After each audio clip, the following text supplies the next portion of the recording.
Mga do, nandito na naman tayo sa dagat, no? Ito tayo ngayon. So, syempre, mapakita ko lang sa inyo yung ibang video ko na nakita nyo, nagbubungkal ako. Kaya ako nag-iisda ng mga ganito. Kasi yung mga hasang, binabawang ko sa lupa, yun ang nilalagay ko sa mga halaman ko. So, itong ibang mga isda na kukunin ko ngayon, syempre, yung galunggong, sa umaga lang talaga siya. Since late ako, anong nangyari, konti lang yung galunggong na nahuli ko. Pero may iba pa tayong option. Yung option na yun is yung mga ribeye na isda.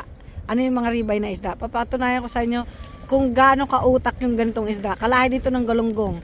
Kaya siya masarap kasi mautak siya. O, ito. O, pakita ko sa inyo dito yung ating mga, lahat ng natin, lahat ng hooks, merong shrimp. Actually, itong shrimp na to, napulot ko lang to dito, yung iba naman, binigay lang sa akin. So, inuubos ko lang siya. Pero, I suggest, ang ilagay nyo is yung puset. Kasi yung puset, mahirap siyang matanggal. Mas marami kayong huling isda. So, ilalagay natin ito sa dagat mga do, no? Actually, yung ganitong isda, apaka-utak. Sobrang utak ng ganitong isda. Sa dami ng, na yan, sa dami ng, ayan, no? Ang dami yung, tawag ito, ang dami yung pain. Pero malamang mahuli mo dyan, siguro mga isa lang o dalawa. Swerte mo pag may isa ka. Pag mo sila. Pag nahugot mo kagad. Uy, may nangagat kagad. Sandali lang mga do. Sandali, bago makawala, no? Ay, siya. Ito na mga do. Wala kasi magbibideo eh. Kaya ito siya, oh. O, yung nakuha mo lang, oh. O, dalawa. At least, dalawang malaki. Tingnan mo naman, oh. Sa dami ng, pain mo.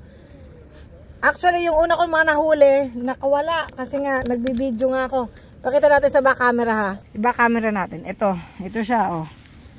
Kailangan bibilisan mo dito guys kasi kung hindi mabilis itong makawala. Ayan siya oh. Ito masarap to na isda. Matalino siyang isda.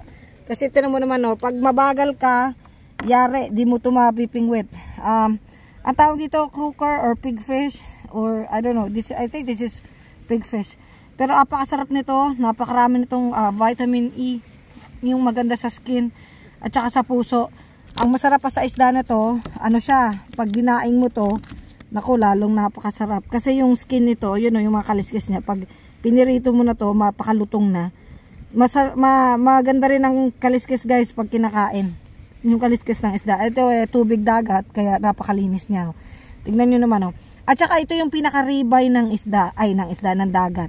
Apakalambot nito pag pinakuluan nyo. Ang dami nitong oil. Basta nasarap. Masarap to. Subukan nyo rin itong ihaw. Apakasarap din itong isda na to. Kaya siya mautak na isda kasi nga hindi siya basta-basta nahuhuli. Pagbabagal ang flex mo, hindi mo naramdaman yung pain mo, ang mangyayari, wala na, nakawala na siya. Mabilis makawala, mabilis din siyang mabilis din siyang kumain ng pain. Yun lang. Pero ang ganda niya, tingnan mo na itsura, ang ganda oh. O yan na, pasok na natin siya. So konti lang yung pain ko, yun lang yung pain ko. So kung ano lang mahuli ko ngayon, maliit lang pati itong aking dalang box. Ganito lang siya kaliit, ayan lang siya. So kung ano lang yung mahuli ko ngayon, yun na, uwian na tayo. Pang laro-laro lang ba, pwede na. O diba?